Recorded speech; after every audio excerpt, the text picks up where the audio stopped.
అందరికీ నమస్కారం. దయ, ప్రేమ, కరుణ కలిగినవాడే నిజమైన ధనవంతుడని మన పెద్దలు చెబుతూ ఉంటారు. అలాంటివి కథల ద్వారా జీవితానికి ఒక దిశ నిర్దేశం చేయాలని ఒక సంకల్పంతో డాక్టర్ గీతా చెల్ల మానసిక నిపుణురాలు రాసిన ప్రేరణ 100 కథల పుస్తకం నుండి ఈరోజు మనం 74వ కథను చెప్పుకుందాం. కథ పేరు డబ్బున్న పేదవాళ్ళు. ఇంకా మరి కథలోకి వెళ్ళిపోదామా? ఒక ధనవంతుడు తన కొడుకుకి పేదరికం అంటే ఏంటో తెలియజేయాలని ఒక మారుమూల పల్లెటూరికి తీసుకెళ్ళి తెలిసిన వారి ఇంట్లో వదిలేస్తాడు. కొడుకు కొన్ని రోజులు ఆ పల్లెటూరులో ఉండి తిరిగి వాళ్ళ నాన్న దగ్గరికి వచ్చేస్తాడు. అప్పుడు వాళ్ళ నాన్న, నీకు ఏమర్థమైంది అని అడుగుతాడు. మనం ఎంత పేదవాళ్ళమో అర్థమయ్యింది అంటాడు బాబు. ఒక్కసారిగా ఆశ్చర్యపోతాడు తండ్రి. అప్పుడు బాబు, మనకి చిన్న గార్డెన్ ఉంది, వాళ్ళకి పెద్ద పొలాలు ఉన్నాయి, మనకు స్విమ్మింగ్ పూల్ ఉంది, వాళ్ళకి చెరువులున్నాయి, మన ఇంట్లో ఒక కుక్క ఉంది, వాళ్ళకి చాలా మేకలున్నాయి, మన ఇంట్లో లైట్స్ ఉన్నాయి, వాళ్ళకి సూర్యుడు, చంద్రుడు, చుక్కలు ఉన్నాయి.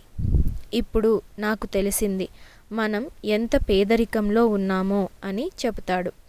ఐశ్వర్యం, పేదరికం అనేది అనుభవించే వారి మీద ఆధారపడి ఉంటుంది, కానీ డబ్బులో, బంగ్లాలో, కారులో లేదని అర్థమయ్యింది.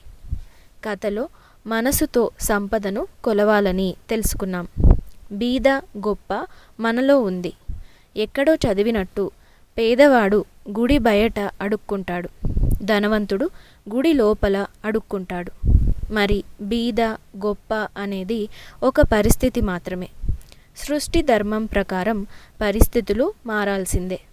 నీవు పేద ఇంట్లో పుట్టడం నీ తప్పు కాదు. నీవు పేదవాడిగా చనిపోతే మాత్రం నీ తప్పే. పేదవాడు తన ఆహారం కోసం ఎన్నో మైళ్ళు నడుస్తాడు.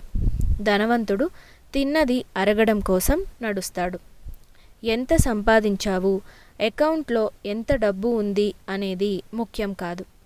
హృదయంలో ఎంత ఆనందం ఉంది అనేది ముఖ్యం. ఒక పేపరులో ప్రతి పుట్టినరోజుకి ఎంత సంపాదించామో అనేది ఒకవైపు, ఎంతమంది ప్రేమను పొందామో అనేది మరోవైపు రాయండి. ఇంతటితో ప్రేరణ 100 కథల పుస్తకం నుండి ఈరోజు మన 74వ కథ సమాప్తం.